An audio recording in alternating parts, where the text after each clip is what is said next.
하나님이 기뻐하시는 모습이라고 생각이 들습니다. 왜냐하면 아이들은 뭘 이렇게 가리거나 그런 꾸미는 게 없잖아요. 있는 그대로 나아가기 때문에 여러분과 저도 하나님 앞에 예배 드릴 때마다 또 삶 자체가 하나님 목전에서 있는 그대로, 진실함 그대로 서 있는 삶을 누리시기를 주의 이름으로 축원합니다. 우리 한 번 더 앞 사람에게 이렇게 인사합시다. 당신과 함께 예배드림이 큰 기쁨이 됩니다.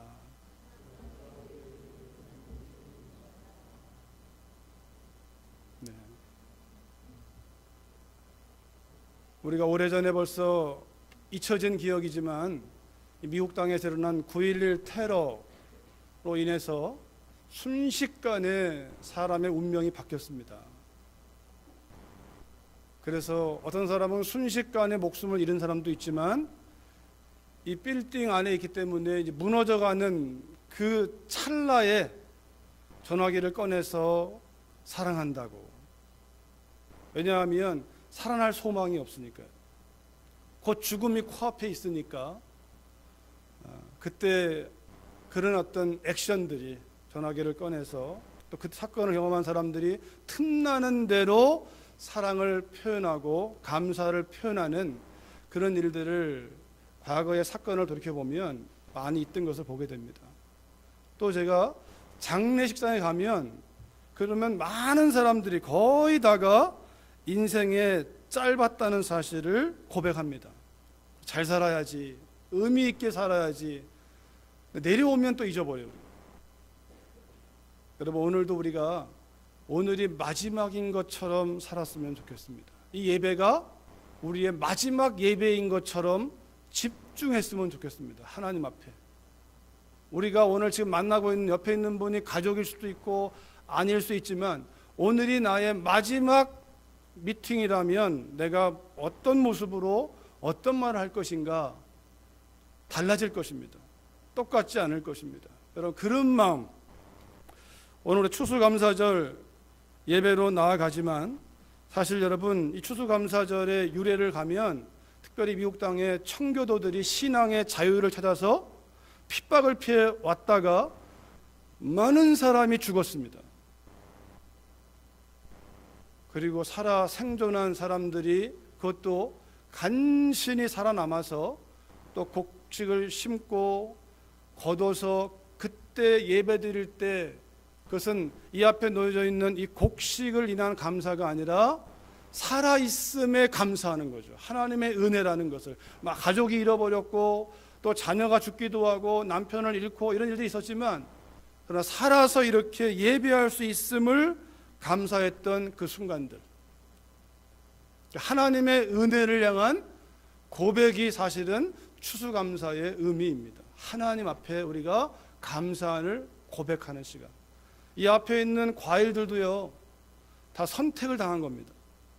아무거나 가져온 게 아니에요. 적어도 이 앞에 있는 감은 우리 교회의 기쁨이죠. 감나무가 있고 열매가 생기고 색깔이 오렌지 컬러로 변하면서 바라보는 그 기쁨, 올해도 풍성하고 지금 남아있긴 하지만 많이 딴 감 중에서 좋은 것들만 선택한 거예요.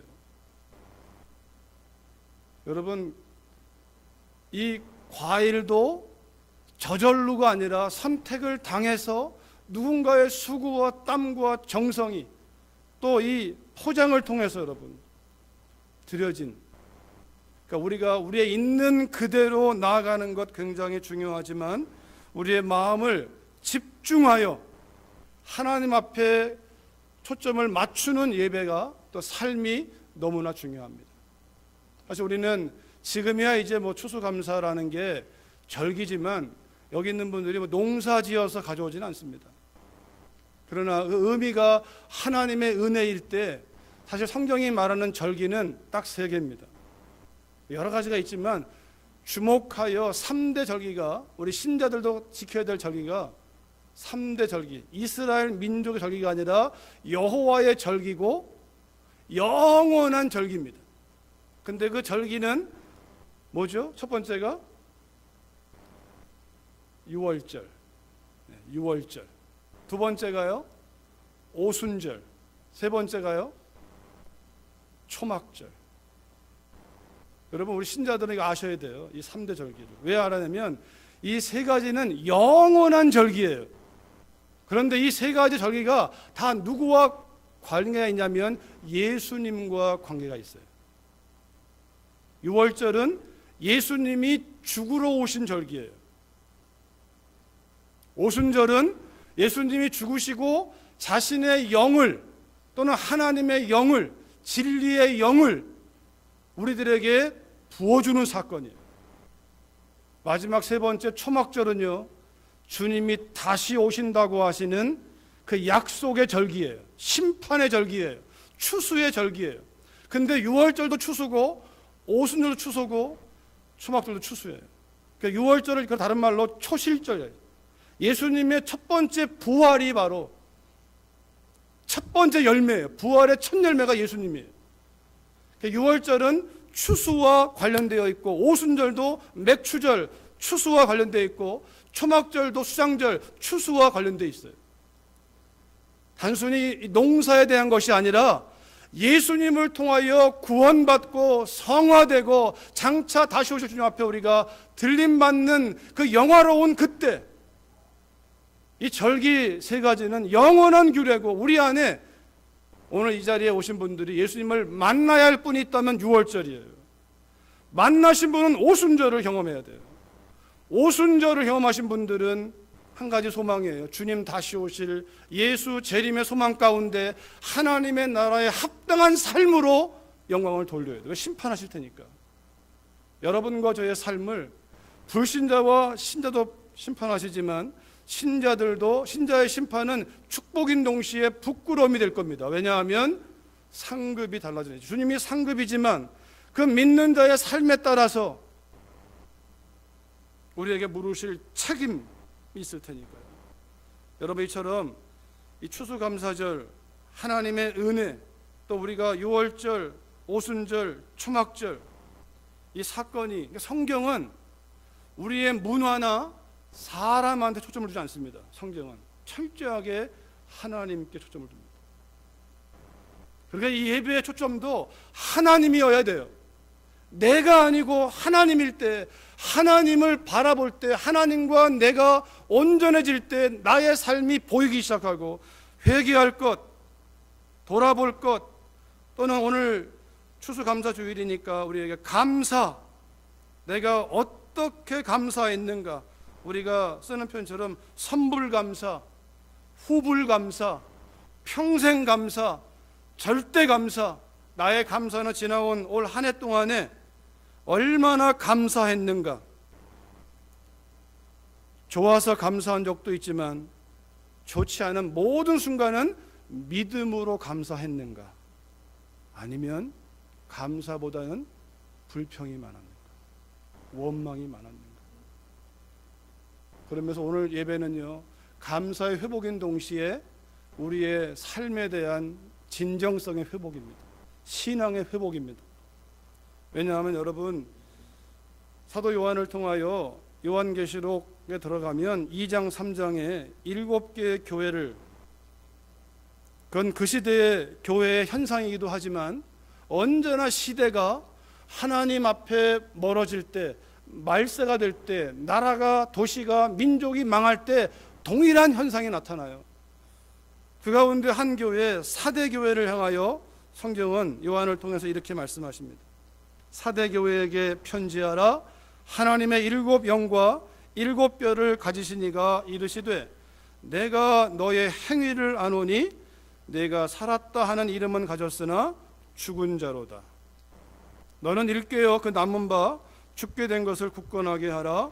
내 하나님 앞에 내 행위에 온전한 것을 찾지 못하였노니, 내 하나님 앞에 내 행위에 온전한 것을 찾지 못하였노니. 교회라고 일컬어집니다. 성령이 말씀하십니다. 불신자에 대한 얘기가 아닙니다. 교회를 향한 얘기입니다. 여러분과 저를 향한 얘기입니다. 네가 살아있는 것처럼 보이나 실상은 죽은 자다. 더 정확히 말한다면 지금 죽어가고 있다라는 거예요. 마치 9.11 테러에서 그 빌딩 위에 무너지기만을 기다리고 있는 그 사람은 살아있죠. 살아있으나 곧 죽은 목숨이죠. 우리가 감나무가 참 기쁨이 되는데, 그러나 반대편에 있는 사과나무는 우리에게 기쁨이 되진 않습니다. 살아있습니다. 그러나 해마다 적어도 올해는 열매가 없습니다. 작년엔 몇 개 있었습니다. 살아있으나 사과나무로서의 기능을 감당하지 못하고 있습니다. 살아있는 것만으로 자랑이 되지 않습니다. 주님이 무화과 나무 열매를 찾다가 없은즉 저주해 버렸습니다.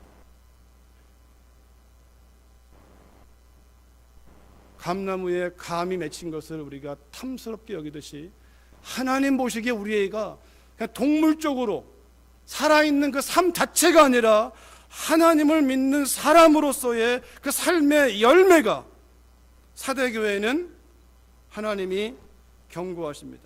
내 하나님 앞에 내 행위에 온전한 것을 찾지 못하였다. 감사의 수제를 본다면 하나님이 저와 여러분에게 이렇게 묻습니다. 네가 얼마나 나에게 감사했느냐? 너의 감사는 다 네가 잘 돼서, 보기에 좋으니까, 기분이 좋으니까, 사업이 잘 되니까, 건강하니까 다 감사 아니냐? 그건 누구나 하는 거다. 그거는 사업이 안 될 때 감사했느냐? 몸이 병들었을 때 감사했느냐? 일이 안 풀릴 때 감사했느냐?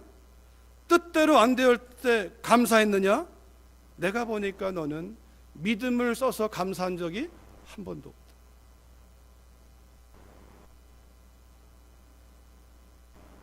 저에게 묻는 질문이에요.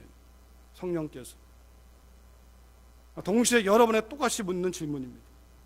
우리가 드린 감사는 정말 믿음으로 내 생명의 주인 되시는 그분 앞에 무엇이 있든 없든 상관없이 믿음으로 하지 않은 모든 건 다 죄라고 했으니까, 여러분, 믿음으로 한 것만 기억이 됩니다. 하나님 앞에 믿음으로 하지 않는 건 기억되지 않습니다. 믿음으로 하지 않는 감사는 예수님 믿지 않는 사람도 합니다.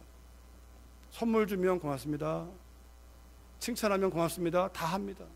그건 믿음과 상관이 없습니다. 그러니까 믿는 사람들은 눈이 바뀐 사람들이고 가치관이 바뀌었고, 그러기에 눈에 보이는 것은 막막해도 하나님을 믿는 믿음으로 인하여 감사할 수 있는 그 믿음은 믿음이 아니면, 내 안에 성령이 아니면 가능하지 않은, 40여 년을 목회하시고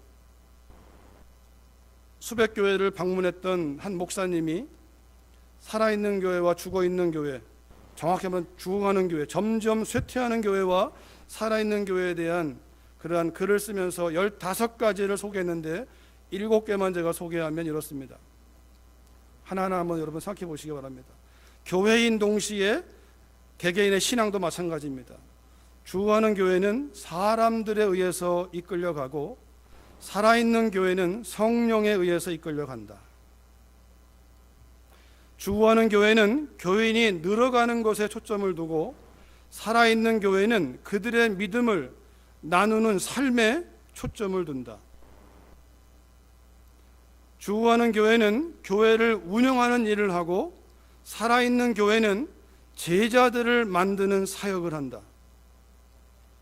주하는 교회는 변하지 않고 변화를 싫어하며 살아있는 교회는 복잡하지만 항상 변화를 시도한다. 주하는 교회는 죽은 듯이 조용하고 살아있는 교회는 아이들이 제잘거리는 소리로 늘 시끄럽다. 주하는 교회는 편안함을 추구하고 살아있는 교회는 배우고 섬기는 삶을 추구한다. 주하는 교회는 선교 활동을 하고 살아있는 교회는 선교적인 삶을 살아간다. 우리 안에는 주하는 모습과 살아있는 모습이 다 공존합니다. 어느 하나만 취할 수는 없어요. 그러나 우리 안에 살아있는 신앙, 살아있는 교회로의 우리 안에 도전이 있기를 주의 이름으로 축원합니다. 오늘 살아있는 교회, 안디옥 교회를 통하여 3가지만 살피면서 말씀을 정리하겠습니다. 첫 번째가요, 오늘 본문 앞쪽에 11장에 보면 살아있는 교회의 첫 번째, 성령님을 따라 복음을 전하고 성령님을 따라 복음으로 살며 성령님을 따라 복음을 흘려보내는 사람들인데, 첫 번째 11장 19절 21절 같이 읽어보겠습니다. 시작. 그때에 스데반의 일로 일어난 환란으로 말미암아 흩어진 자들이 베니게와 구브로와 안디옥까지 이르러 유대인에게만 말씀을 전하는데, 그 중에 구브로와 구레네 몇 사람이 안디옥에 이르러 헬라인에게도 말하여 주 예수를 전파하니 주의 손이 그들과 함께 하심에 수많은 사람들이 믿고 주께 돌아오더라. 아멘. 사도행전은요, 성령의 행전입니다. 사실은 사도행전이 아니에요. 정확한 의미는 성령 행전이고 사도들의 반응이에요. 정확히 말하면 사도의 반응이 맞아요. 한국 우리 표현으로는. 영어로 한다면 사도들의 아포스톨스 리액션. 그러나 그들의 리액션이 가능한 것은 홀리 스피릿, 스피릿의 액션 때문에, 성령이 먼저 움직이고 그걸 따라가는 이야기가 사도행전이요 성령의 이야기입니다. 성령이 이끌어가는, 주님이 승천하시면서 성령이 임할 것을 말씀하시고 성령이 임하시면 일어날 일들을 미리 말씀한 다음에 성령이 임하니까 예루살렘 교회가, 물론 그전에도 120문도가 마가다락방에 모여서 그거 교회죠. 더 커진 교회가 생겨납니다. 그런데 그들이 모이면서 커져가는데 하나님의 목적은, 교회를 세우신 목적이 모여서 점점 빅 처치를 만드는 게 목적이 아니라, 사실은 역사로 보면요, 그 당시에는 초대교회는 이런 큰 건물이 없었습니다. 다 가정교회입니다. 모임의 장소가 없어요. 마가다락방에 모였던 거죠. 그러나 그들이 은밀하게 모이고 드러내놓고 모이지 못하는, 그러나 그들이 모이기만 하고 흩어지지 아니할 때에 하나님은 핍박을 통하여 그들을 흩어버리십니다. 그래서 흩어진 사람들이 그 환난 때문에 스데반의 핍박을 기점으로 해서 핍박이 더 거세어지니까 그 중에 한 사람이 우리가 지나온 사울이 그 주동자고 핵심자입니다. 그렇게 해서 점점 핍박이 거세질 때 어쩔 수 없이 떠나야 되는 사람들이 구브로, 베니게, 안디옥까지 와서 복음을 전하는데 다수가 유대인에게만 전하는 거예요. 내가 유대인이니까 디아스포라들, 흩어진 유대인들에게만 이게 뭐 언어가 되고 문화가 되니까 만나기 쉽죠. 우리도 만약에 다른 지역 가면 한국 사람 눈에 띄면 반갑잖아요. 얘기할 수 있고. 이와 같은 원리입니다. 그런데 그 중에 어떤 사람들은 성령께서 그 마음을 열어주는 거예요. 유대인만이 아니라 헬라인에게도 주 예수를 전파해요. 어떻게 보면요, 저들이 예수님 이야기를 알아들을 수 있을까? 성경을 모르는데 알 수 있을까? 이런 생각이 우리의 전도를 막을지 몰라요. 그러나 여러분, 우리는 입만 열 뿐이지 그 사람을 구원하는 건 하나님이 하시는 거예요. 그 사람이 똑똑하다고 알아듣는다고 믿는 게 아니에요. 여러분과 저 전도해 보면 우리 말을 다 알아들어요. 그런데 안 믿습니다. 믿음은 알아듣는다고 해서 믿는 자에게 알아듣는 건 유익해요. 그러나 알아듣지 못한다고 해서, 또는 알아듣는다고 해서 다 믿는 게 아니라 알아듣지 못해도 하나님의 은혜와 역사로 주께로 돌아오는 일들이 얼마든지 가능합니다. 우리가 할 일은 언어가 통하면 말로 전해야 되고, 언어가 안 통하면 우리의 나이스한 태도로, 예의 바른 태도와 섬김으로, 때로는 물질로 우리가 사랑을 나누어야 돼요. 그러면 그 사람이 관심을 가질 것이고, 우리도 그 사람의 언어를 배우게 되면 그때 그들이 통하는 언어로 예수님을 전하는 거죠. 우리가 이렇게 하는 이유는 예수님의 사랑 때문에 그렇습니다. 헬라인에게도 이것은 그들의 생각이 아니라 성령께서 마치 베드로의 마음을 열어서 고넬료로 나아가도록 이끄시는 것처럼, 여러분, 우리 생각에 편견이나 고정관념에 내 생각에 갇히지 않기를 주의 이름으로 축원합니다. 성령께서 말씀하시면 순종하는 거예요.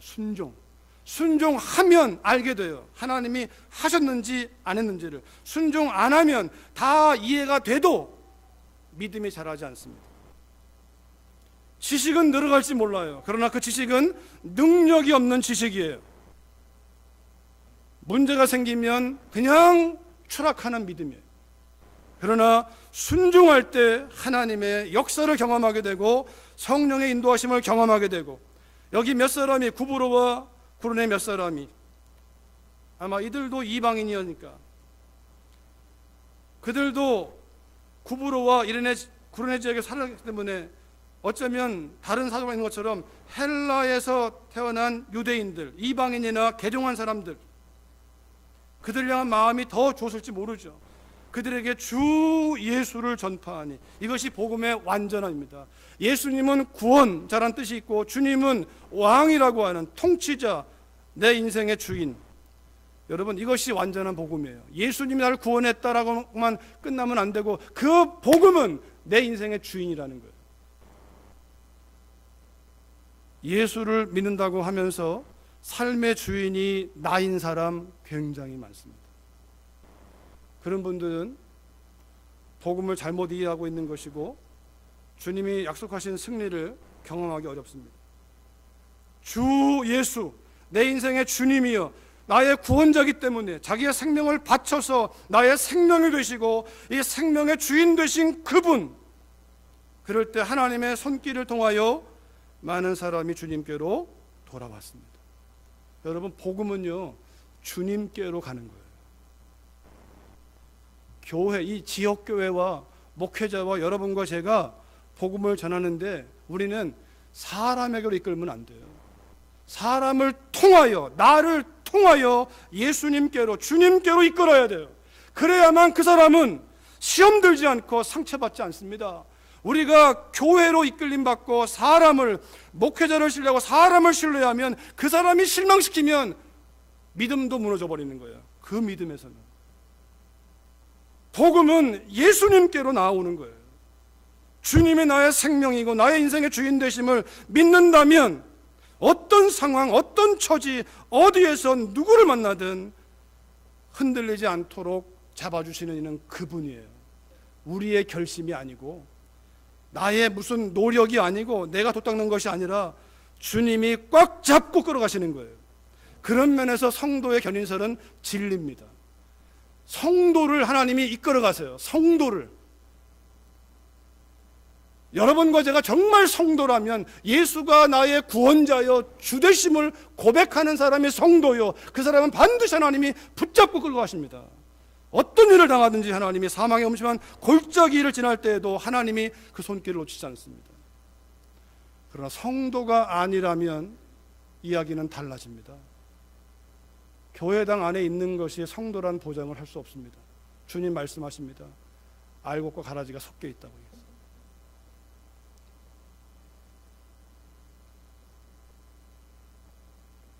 신앙생활은 영적인 논리가 아닙니다. 예수 믿으면 구원받고 그런 논리로 구원받는 것이 아니고 정말 예수님 나의 구원자고 주님이라면 그 주님은 날마다 경험되는 분입니다. 어떻게 함께 사는데 경험이 안 됩니까? 경험이 돼야 되는 거죠. 그분을 알아가야 되는 거죠. 하나님께서 여러분과 저희의 삶을, 우리가 정말 이 가운데 예수님을 믿는 분들은 흔들리지 마십시오. 그 예수님이 우리를 붙잡고 끌어간다는 사실. 그러나 정말 내가 예수님을 어떻게 믿는가, 어떤 분을 예수로 믿는가는 반드시 점검을 해보셔야 돼요. 살아있는 교회는 성령님을 따라서 복음을 전해. 그가 누구인 상관없이 내 생각을 따라 제한하지 않고 전하면 하나님이 일하시는 거죠. 찬양대 찬양처럼 기회 진행하기 전에 무르익은 곡식들은 낫을 들어 기다리고 있어요. 지금 이 도시 안에 영생 얻기로 준비된 영혼들은 기다리고 있는데 우리가 말을 하지 않아서 그가 올 수 없다면 우리 책임이에요. 파수꾼의 책임이에요. 우리가 전에도 그가 안 믿는 건 우리 책임이 아닌 거예요.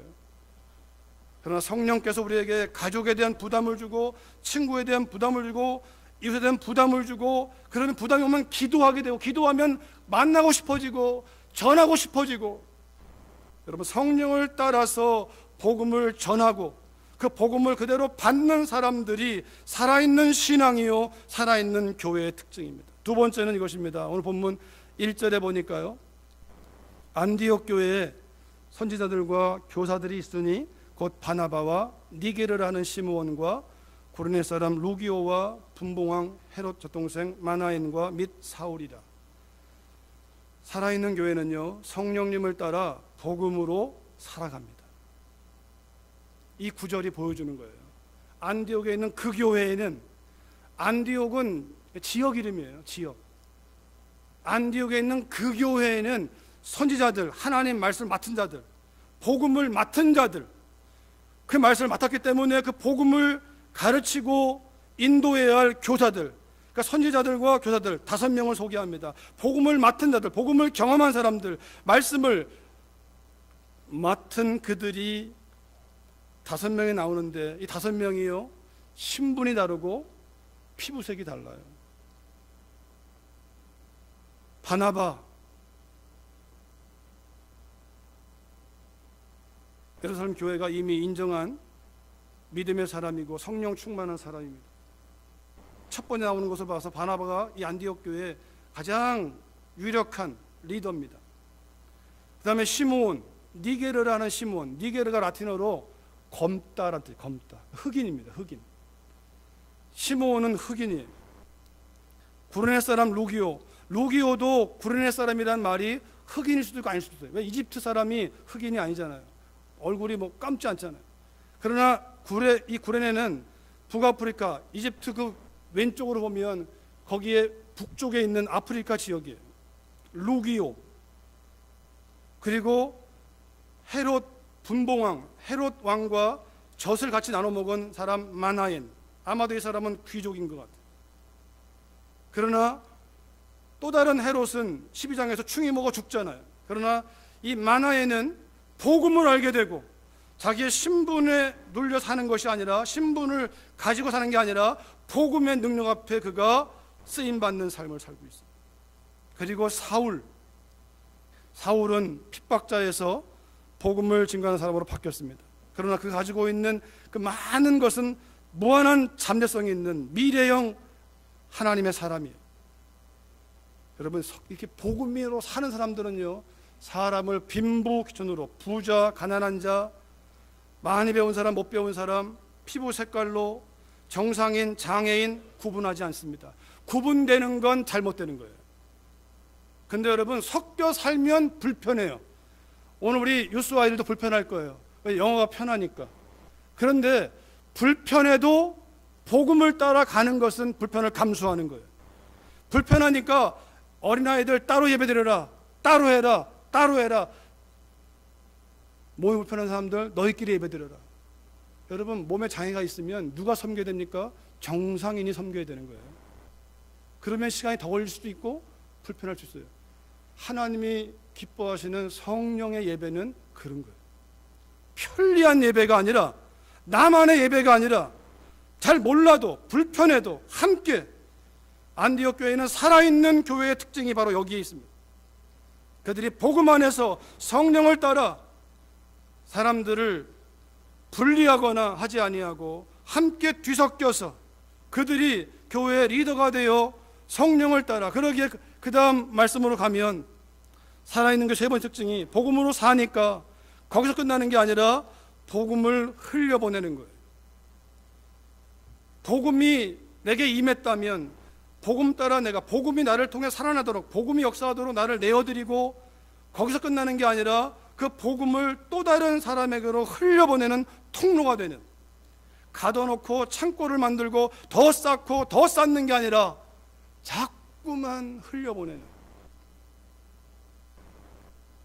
여러분, 그런 면에서 달라스에 큰 교회들이 몇 개 생기는 것보다는 100명 단위의 교회가 이 달라스 전체를 복음하기 위해서 수백 개 생겨나는 것이 훨씬 더 전략적입니다. 훨씬 더 파워풀합니다. 보이지 않고 흘러가는 거죠. 흘러가는 거. 흘러가서 하나님의 생명이 계속해서 하나님 아버지의 마음을 따라 주님 필요한 사람들에게 흘러갈 수 있도록. 2절과 3절에 보니까 같이 읽어볼까요? 우리 시작.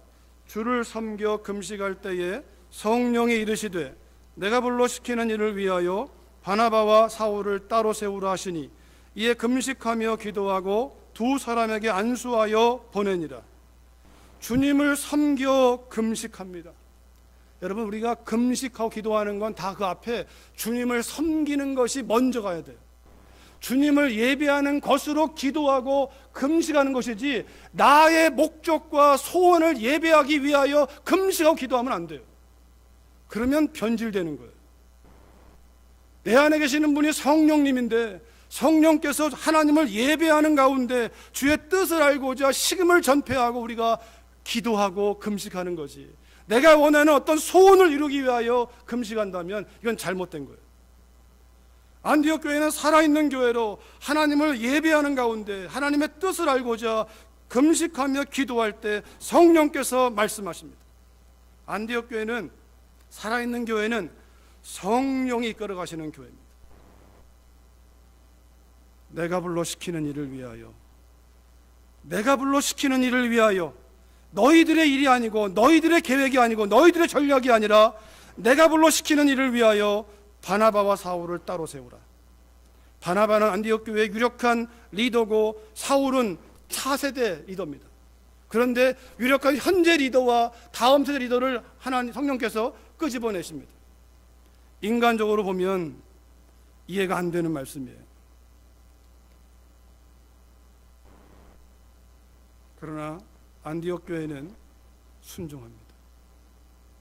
성령의 그 음성 앞에 그들이 이게 하나님 뜻이 맞습니까? 라고 묻는 기도가 아니라 그 뜻을 받아서 다시 금식하면서 기도하고 두 사람에게 안수하고 파송합니다.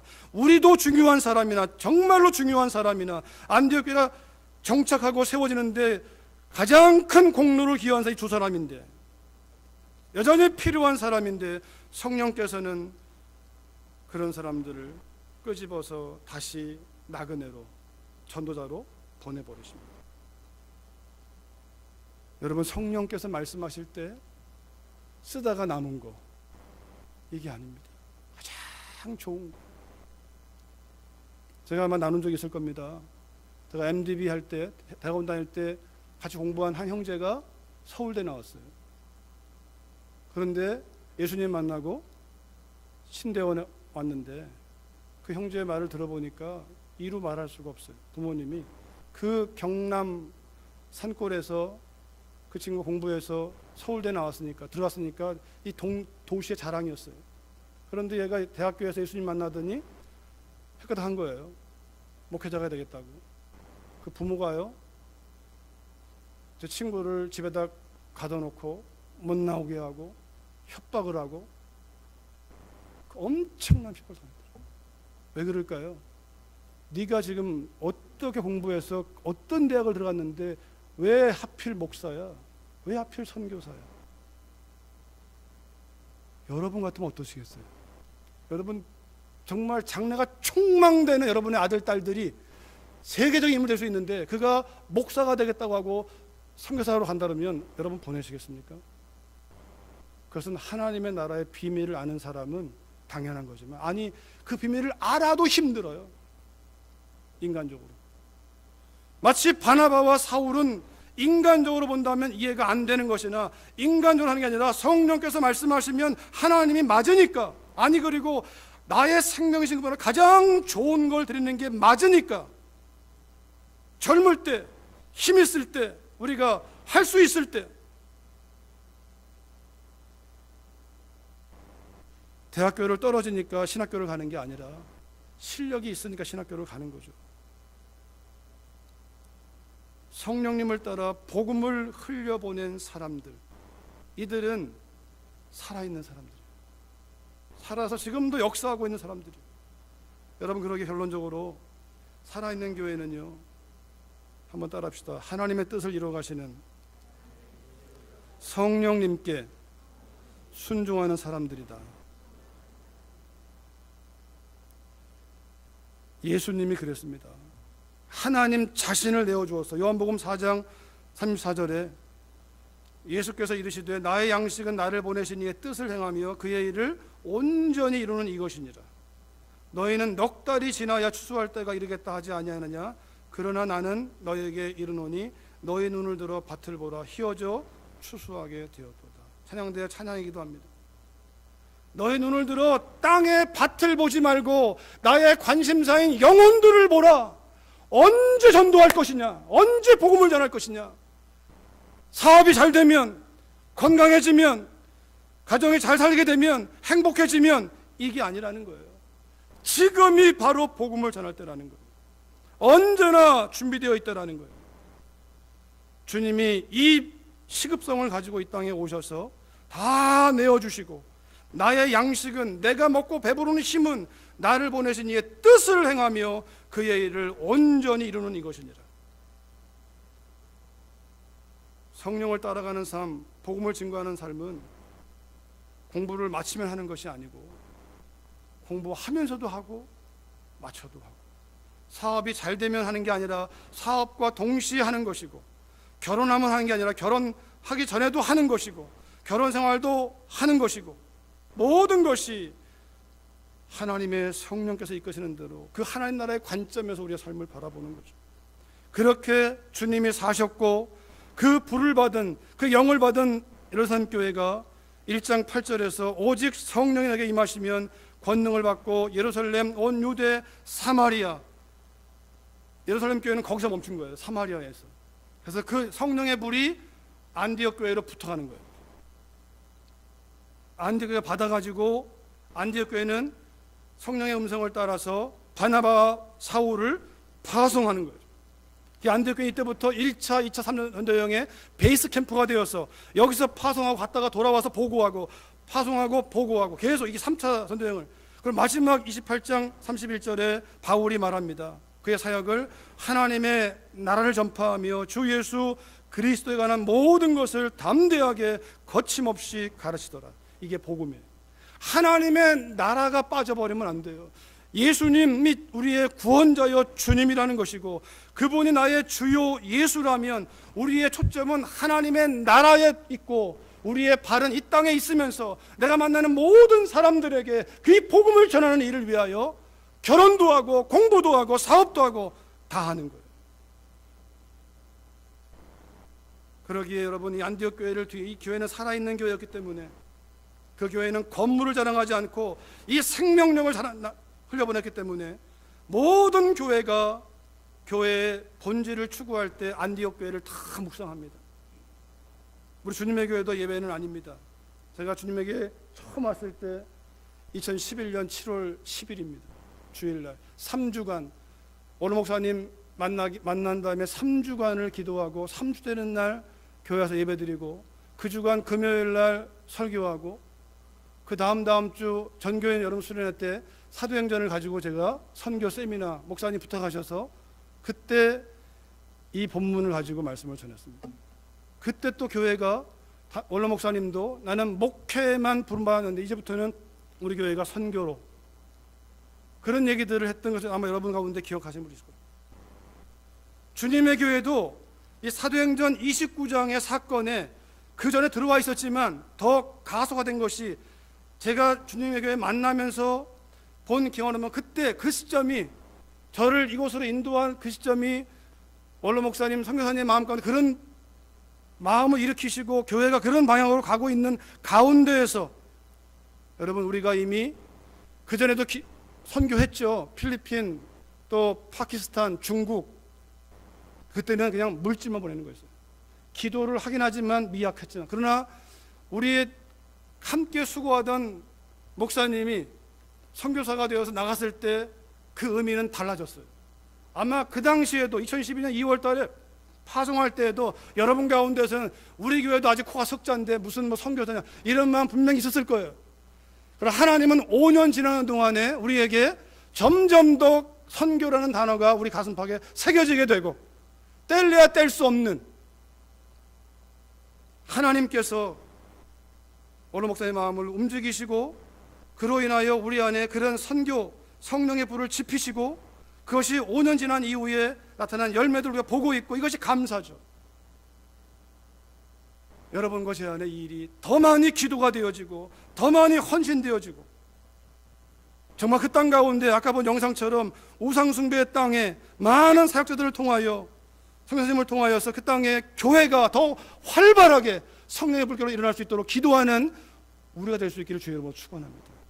그뿐 아니라 우리가 계속해서 올 한 해 동안도 우리가 해오던 일들이 성경 읽기, 큐티의 삶, 1:1 양육 이제 시작했고, 중보기도 사역, 달라스, 네팔, 이스라엘, 믿음의 종족, 우리가 계속해서 여러분 이 공간을 그냥 놀려두지 아니하고, 낮에도 2사람 이상이 모이면 주님이 계시니까 시간 되고 뜻맞는 분이 있다면 낮에도 와서 기도하는 거죠.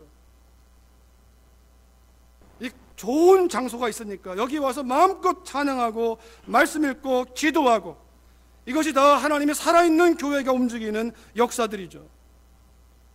또 올 한 해 우리가 교회 일꾼을 세워서, 장로님을 세워서 또 한 분을 교회 일꾼, 주님 나라 일꾼, 하나님 나라 일꾼이고, 우리가 교회 안에 교회 밖에 사랑의 나눔을 통하여 흘려보내는 일들을 감당하는 이 일들이 다 성령께서 역사하고 있는, 사도행 29장에 지금 동참하고 있는 주님의 교회의 모습이에요.